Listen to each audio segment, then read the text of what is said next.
It's a good morning. If you're finding me for the first time, my name is Penny. I come here a few days a week. My goal is to inspire you. I welcome you to listen and learn. And I hope by the time I'm done talking, you'd have learned one or two things that is going to help you to live a life with purpose. I appreciate everyone that takes time every day to listen to me. And I hope you're learning something as we do this almost every day. And I invite you guys into my personal space. I've cleared my vision. I'm using my notes that I use for my day-to-day living. And I learn from other people, and I'm encouraging you to also learn from me. Paris, good morning. Because sharing is caring. So I know some of you are faithful listeners, but you've not liked my page. Please do that. So today, I want to talk about our children. For those of us who have adult children, there's a page that I follow. The name of the page is I Regret Having Children. I know there's a lot of people who regret having children. In fact, thanks. Let me pin this. Let me pin the page. Thank you, Paris. I know there are people who regret having children. I know there are people who regret getting married. I know there are people who regret not having children. There's all kinds of regrets that we have in life. But I feel like sometimes a lot of us are not prepared. So the reason why I come here to share is because I want to share what I've learned along the way as I'm raising my children. For those of you who don't know, I have 4 children. Actually, I shouldn't say 4 because I have an adopted son. My oldest son is 24. The next child is 22 that I adopted many years ago. The other child, my daughter, is 21. My other son is 18. And my little one is 12. So there are things I've learned along the way, and I'd like to share with you. So that way, you can maybe do better than I did, because some things I learned later. Now, take a piece of paper and a pen and let's, take notes. While I was in Dubai, I learned something that was very clear in Dubai. What I learned in Dubai was the next generation, the inheritance the power of inheritance, passing on whatever you have to the next generation. It is very clear in Dubai, because they have kings, they have things that are passed on from one generation to another generation. There's a company in Dubai called Emaar. Is a construction company, and almost all the buildings had this name. So I was curious, and I went on Google and I looked at their history. It is generational. It's a company that has been there for years, and it's passed from one generation to another generation. I have to confess to you that I didn't really focus a lot on generational inheritance, like what I was going to leave for my children, because I was coming from a generation where I didn't get anything. So I've been with this mentality of not having anything left for my kids. I always say whatever I have is going to go to charity. But I learned that, no. If I have a business, pennyofashions.com, I learned at 50 that I should have worked extremely hard to plug my kids in moderation. Not for them to come and, take over the business right away, but I should have something that when I'm long gone is there for my children. Now, the reason why our parents didn't do that, and for those of you who follow me faithfully, you hear me talking about my father over and over. The reason why my father did not pass on his business to the next generation, he believed that being a lawyer or a doctor, or, when the white man came to Africa, they made them believe that these jobs of unemployment was the way. So my father had a business, but he wanted us to go into employment. And he came later to learn after so many years that was a mistake. He should have taught us how to run the business, because the money is not in employment. The money is self-employment. But again, my dad didn't do that because he did not understand. So now we are a different generation. We are informed, we have traveled, and we have been exposed to the outside world. So we see what generational wealth means, where you're passing on something to your next generation.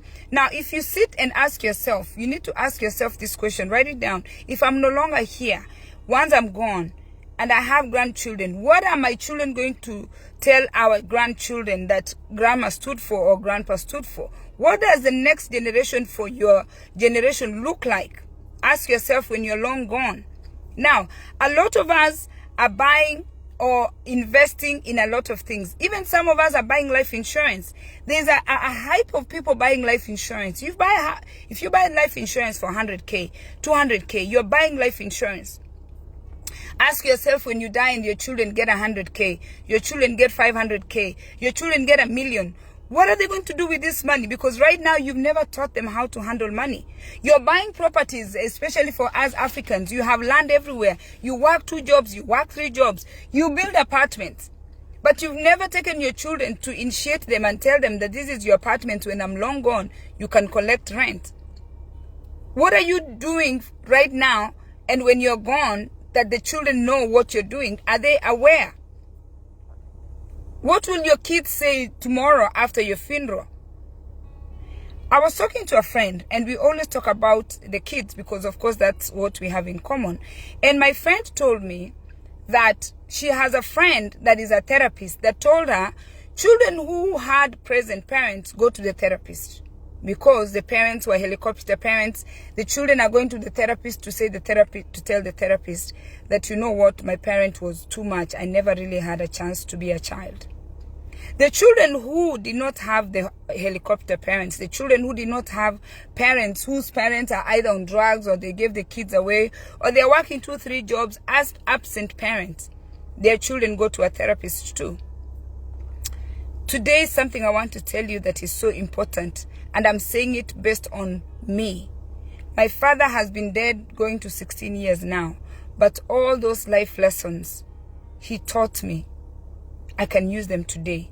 The difference between a present and an absent dad, the difference between a present and an absent mom is when you're present, you're teaching your children something. When you're absent, there is nothing that your kids are going to learn. So I told my friend, because I was trying to say, it's good to be present than not to be present. I said, I see, my father is long gone. But the lessons, for those of us who used to listen to him, the lessons he gave us are right now in place. There's a stage that the children become rebellious. There's a stage that the children don't want to do the right thing. But when you're long gone, you, the present parent, your children will remember. My father told me not to subscribe into poverty. My father told me hard work pays. All the clubs and the drinking and the smoking I wanted to do, all that ended at a certain age. By 21, I had stopped all that rubbish and I started hearing my father's voice. Every day, I operate in my father's voice. You cannot compare me to a father that was never, to someone who had a father that was never home. I had a present father that told me things that I needed to know at that time. And he used to tell us, by the time you guys have your children, I'll be long gone. He gave me life lessons that I needed to be where I am today. I'm speaking here because of my father. I'm speaking here because I got those lessons. I'm speaking here because I have a reference. Even the doctors and engineers, all of us have a reference book. I have things to reference to. My father wrote letters. I have letters to reference to. His wisdom is on paper. You have to leave something for your children to reference to. Yanchama, how are you? I recently started a cleaning business, and I posted on Facebook that I had started this business. So the reaction that I met was different, but I want to share what my friend, a friend of mine I was talking to, told me. She was, we were talking about this business, how it's going. You know how I like to overshare. Remember, I always tell everybody everything because I'm thinking if something is working, I should tell another person. And when you do that, you have to be open to criticism. You have to be open for people to say whatever they want to say about your business, because they want to know how much do you charge, you have to give, how many hours do you do. This is what happens when you share your business. be willing to tell people. I overshare, and I do that passionately because I want to encourage another person who might not be thinking about what I'm thinking. So she asked me, you mean you have time to go clean people's houses for money, but you don't have time to clean your house? This is the question she posed to me. So I sent somebody for coffee. Let me grab my coffee quickly. Thanks, Mike. Yep. And where's Locust at? Locust is right there. The one, oh, right there? Yes. Okay. Yeah, where's the cream? I'm about to give it to you. Oh, okay, thanks. So this friend of mine, let me get the coffee, then I'll continue talking. I'm holding on to that thought because it's very important.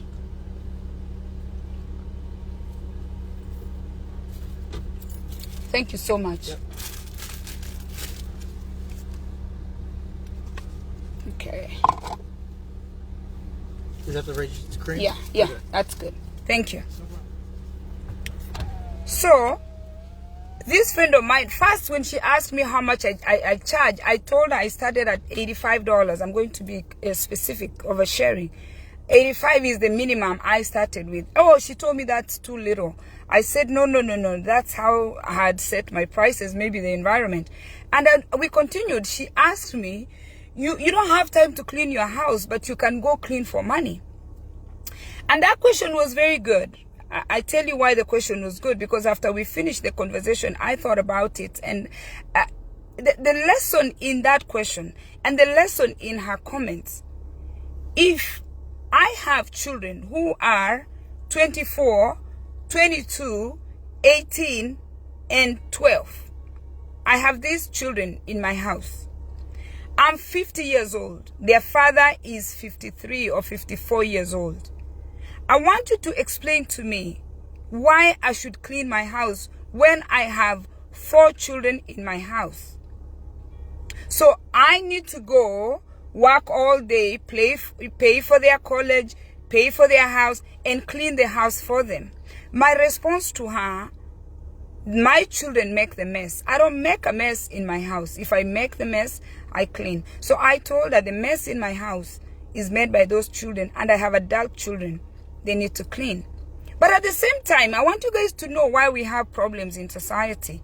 Out of that question that my friend posed to me, if I don't start this business, because my husband's company moved to Costa Rica, Colombia. COVID affected a lot of companies and they closed down. And my husband lost his job. And we've been hustling to pay the bills. If I don't become innovative, if I don't become creative, or if he doesn't, where are we going to get money to pay for this house so the children can clean the house? If you don't pay for the house, would you have a house to clean? Why would I be cleaning my house when I have 4 children in my house? I'm thinking I'm better off going to clean, and actually I'm recruiting them to come and clean with me when I start this business. So we can pay this house so they have shelter. So we can pay for their college because 3 of them are in college. And I say to them that once I get this job, and it's a job that needs all of us, all of you are going to be my employees because I'm starting. Those questions that my friend posed to me, I'm posing them to you today.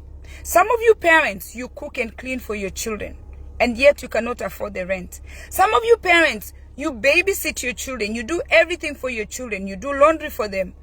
You provide for them.